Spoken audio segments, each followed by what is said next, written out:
MarQuel? What's going on, my man? How you doing? Good, good. How are you doing? It's good. We got that dub.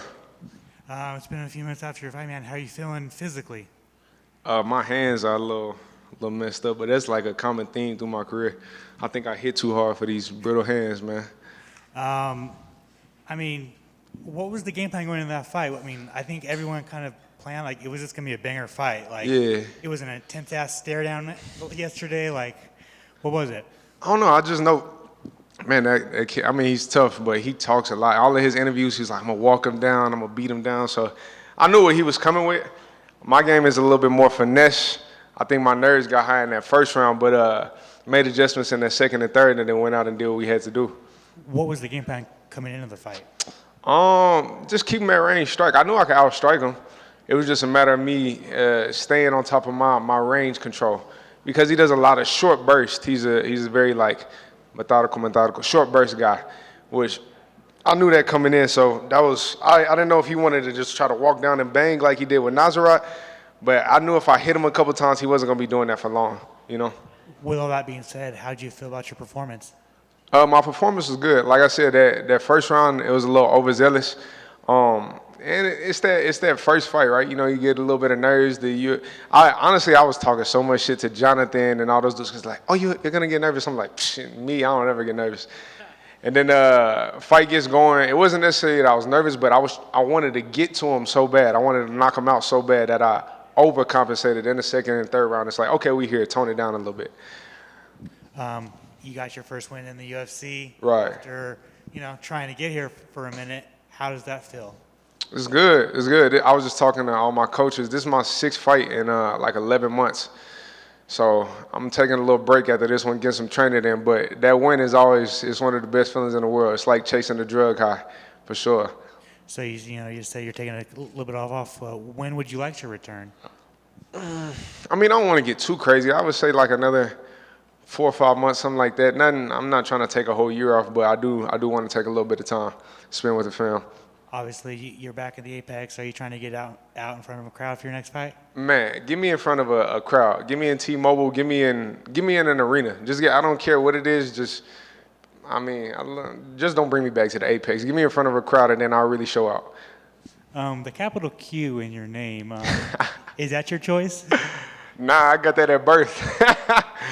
Yeah, I got that at birth. That came on the birth certificate. But yeah, I mean, hey, if y'all gonna spell my name, please just capitalize my Q. You don't spell LeBron with a lowercase b, man. So I need to be in that same category. Capitalize that Q. And then finally, who's the next Factory X killer that everybody needs to be on the lookout for? Man, it's a lot of them. I don't know. I feel like I would be doing a disservice to call out just one guy, but if you really want to check somebody out, go watch Luis Grule. That dude is a savage. He's a savage, and you'll see it in the way he fights and his whole mentality. I love that guy. Congrats. Appreciate you. MarQuel over here. Speaking of Factory X, you have a couple of teammates have fights booked. Which one are you looking most forward to out of all the fights that are booked with your teammates? You guys have some pretty good fights coming up. Cody Brandage versus Bo Nickel, just only because I get to beat him up during training camp. But of course, Cody versus Bo at UFC 300. That's probably the one I'm most excited for.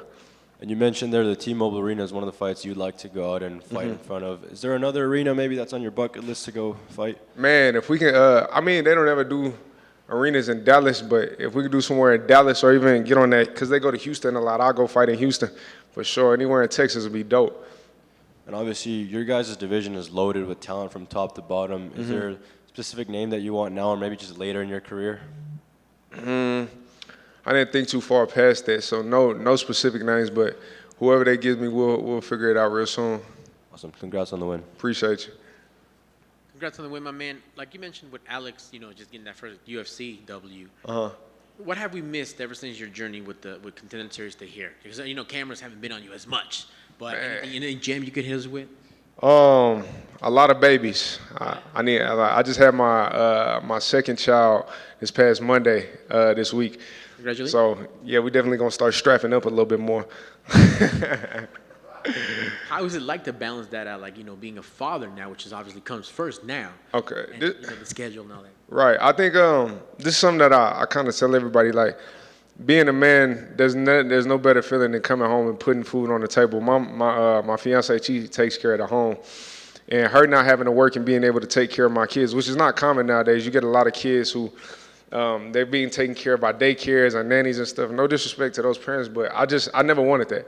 So I'll be the man who brings home the money and puts the food on the table. As long as you take care of my kids, we're smooth. But that's my favorite part about having a kid is being able to give them anything they want.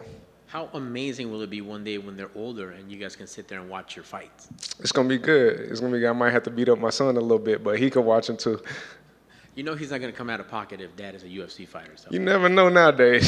And how? And last for me, awesome performance in the cage. You're doing your performance outside of being a father, being a family man. Right. You weren't shy about your story, and you've been pretty transparent from Colorado, Texas, and back to Las Vegas. Now performing. How big is that? How key is that now to say, you know what? I had my past. That's not going to affect my future.